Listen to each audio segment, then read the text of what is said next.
Hey everyone, it's Nicole. Welcome back to my channel, Relax.Cut.Glue. If you're new here, welcome. I'm so happy to have you all here with me today. It is a Monday. And last week I asked you guys in a poll on my community tab if you would like to learn or see my process on how I make Painty papers. And 97% of you said yes. So here we go.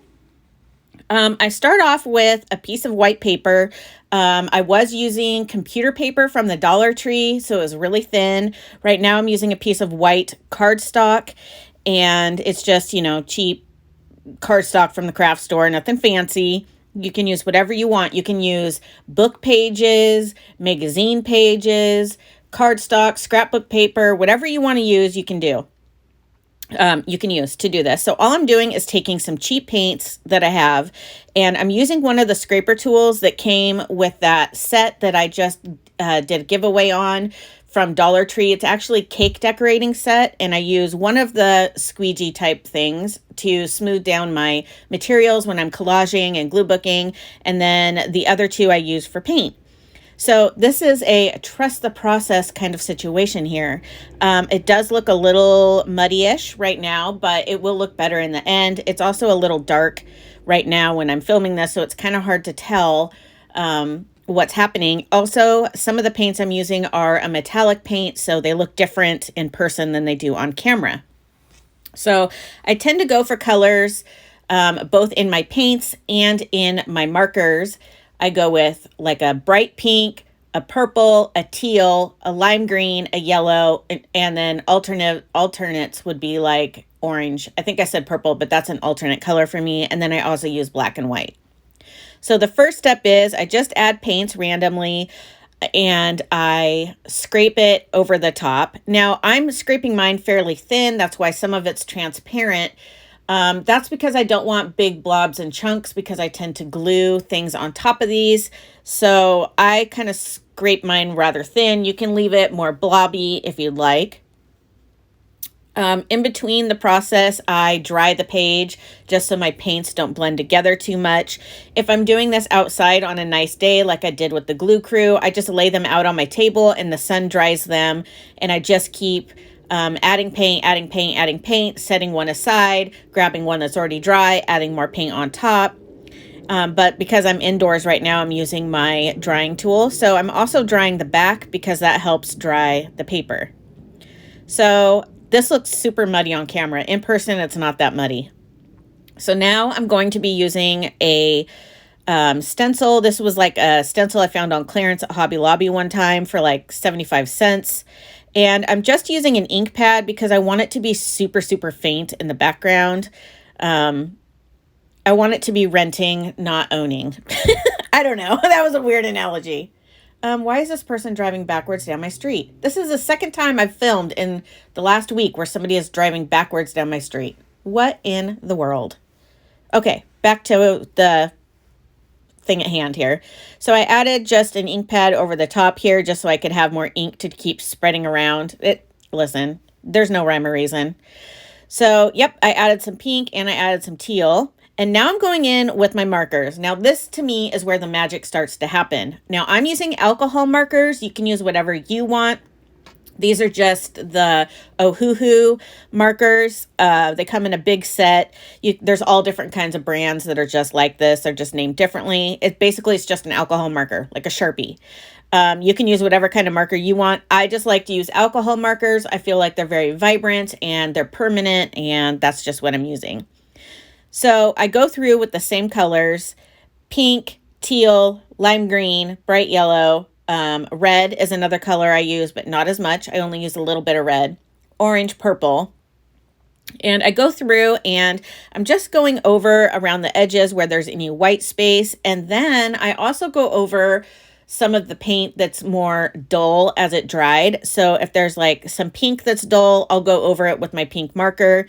I also go over colors that go together. Like when I put my pink pen over my teal paint, it makes kind of a purpley color. So I kind of blend colors together as well to make different effects. And I don't make any of my lines too perfect. I try and kind of do brush strokes to make it more organic, I guess. I don't know. Like right here, I'm just going along the edge, but then I go back through and add some kind of brush strokes here to kind of not make it so blocky. And this is my favorite part.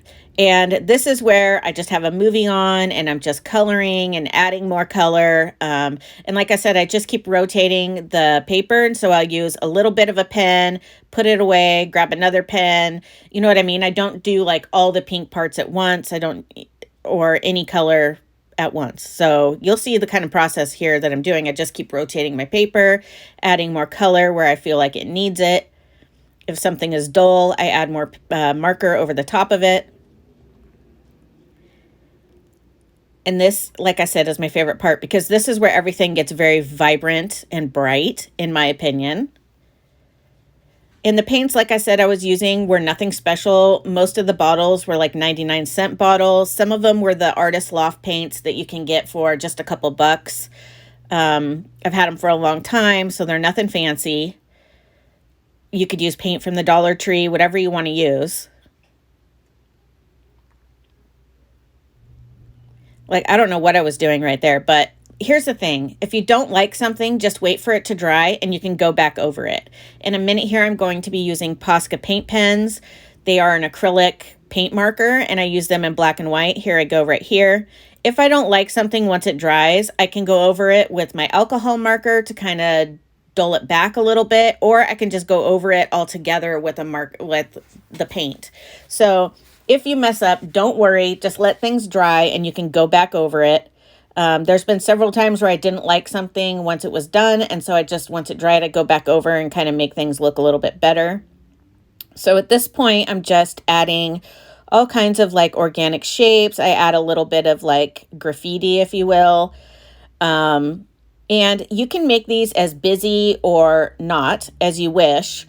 I'm going to cut these up for ATCs, so it kind of helps to have them be a little bit busier because I'm cutting these up into small pieces of 2.5 inches by 3.5 inches. So it won't seem overly busy once I cut it up. Once it's fully intact like this, yes, it does seem busy. But you can add or take away, you know what I mean? So once I cut these up, I didn't show this process, but once I cut them up, if I see any artist trading cards that are, I don't know, like there's a missing spot, there wasn't some doodles on it, or it looks very dull, I go back through and I add a little bit more detail if I need to, but I wait until I cut them up to do that. And there are a couple that I would definitely add more color to and some more doodles because there wasn't much on them when I cut it up. So always keep that in mind too. Just because you cut it up doesn't mean you're done. You can add more stuff. And I'm going to definitely add more stuff to mine. You can always add more. You can't always take away. You can hide it a little bit. Well, you can. You can take it away. I guess I just contradicted myself. You totally can. You can paint over it, color over it, whatever.